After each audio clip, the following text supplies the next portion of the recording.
শুরু হয়েছে বহুল আকাঙ্ক্ষিত ত্রয়োদশ জাতীয় সংসদ নির্বাচনের ভোট গ্রহণ। রাষ্ট্র সংস্কার নিয়ে অনুষ্ঠিত হচ্ছে গণভোট। ভোট উৎসবে অংশ নিয়েছেন দেশের মানুষ। সকাল 7:30টায় শুরু হয় ভোট নেওয়া। এটি বিরতিহীনভাবে চলবে বিকেল 4:30 পর্যন্ত। ফজরের নামাজের পর থেকেই ভোট কেন্দ্রে যেতে শুরু করেন মানুষ। ভোট শুরুর আগেই বুথগুলোতে তৈরি হয় দীর্ঘ লাইন। 1.5 যুগ পর দেশের মানুষ স্বতঃস্ফূর্তভাবে ভোট দেওয়ার সুযোগ পেয়ে উচ্ছ্বসিত। ভোট উৎসবের মাধ্যমে আগামী 5 বছরের জন্য দেশের কাণ্ডারি ঠিক করছেন তারা। দেশে প্রতিষ্ঠিত হবে একটি নির্বাচিত গণতান্ত্রিক সরকার। জুলাই গণঅভ্যুত্থান পরবর্তী এই নির্বাচনকে কেন্দ্র করে বিশ্বের চোখ এখন বাংলাদেশের দিকে।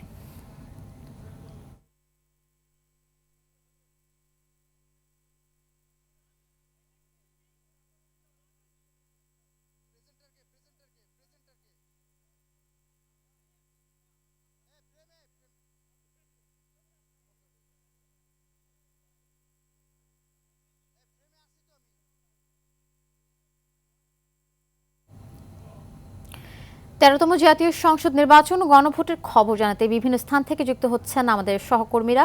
আমরা শুরুতেই চলে যেতে চাই শামীম চৌধুরীর কাছে। তিনি রয়েছেন গুলশানে।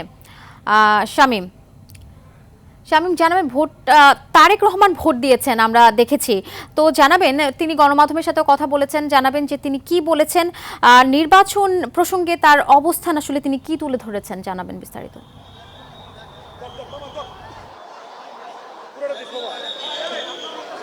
আফসানা, ঠিক 9:40 চেয়ারম্যান তারেক রহমান এই গুলশান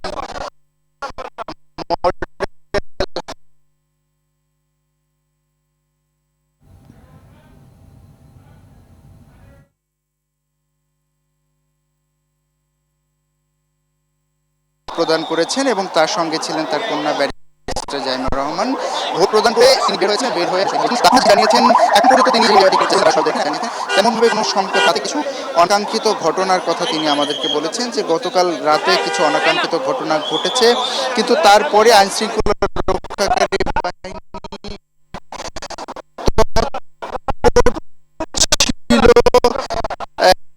এমনটাও তিনি বলেছেন। তাই সুশৃঙ্খলভাবে সকালবেলা থেকেই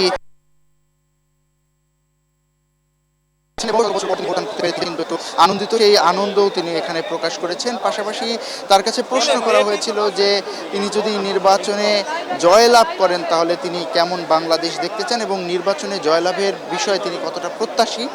তারেক রহমান বলেছেন যে এখন পর্যন্ত নির্বাচনে জয়লাভের বিষয়ে তিনি শতভাগ এমনটা তিনি বলেছেন এবং তিনি কেমন দেশ দেখতে চান সেই প্রসঙ্গে তারেক রহমান বলেছে যে বিএনপি যদি জনগণের ভোটে রাষ্ট্র ক্ষমতায় আসে আজকের পরে, অর্থাৎ আগামীকালকে যদি রাষ্ট্র ক্ষমতায় বিএনপি আসে তাহলে তারা যে তাদের ইশতেহার ঘোষণা করেছে সেই ইশতেহারে অনুযায়ী কিন্তু তারা দেশ পরিচালনা করবেন।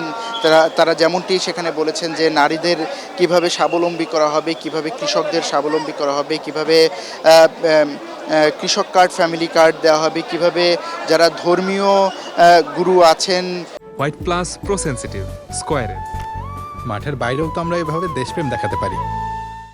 যারা ইমাম মুয়াজ্জিন আছেন, অন্যান্য ধর্মাবলম্বীদের যারা ধর্মীয় গুরু আছেন তাদের বিষয়টিও তিনি বলেছেন, যেটা তাদের ইশতেহারে আছে সেই বিষয়টি আর কি উল্লেখ করেছেন।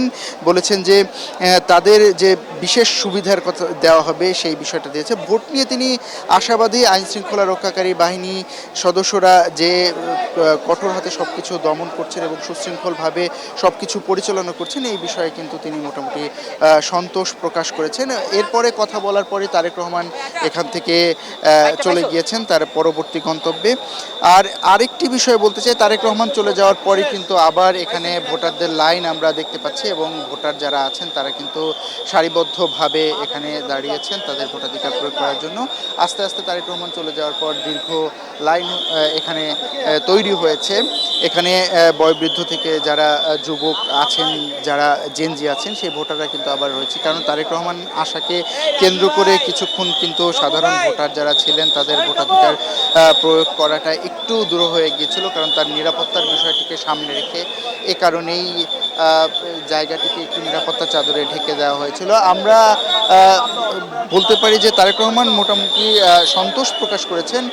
কিছুক্ষণের মধ্যে এখানে হয়তোবা প্রধান উপদেষ্টা ডক্টর মোহাম্মদ ইউনূস আসবেন এবং এসে তার ভোট প্রয়োগ করবেন। পাশাপাশি আরও দুজন যারা রয়েছেন উপদেষ্টা, অর্থ উপদেষ্টা, জ্বালানি উপদেষ্টা, তারাও কিন্তু এখানে আসবেন এবং তাদেরও এখানে ভোট দেওয়ার কথা রয়েছে। আমরা দেখছি যে নিরাপত্তা রক্ষাকারী বাহিনী যারা আছেন তারা এখানে সামনের যে সড়ক থেকে সাধারণ যারা আছেন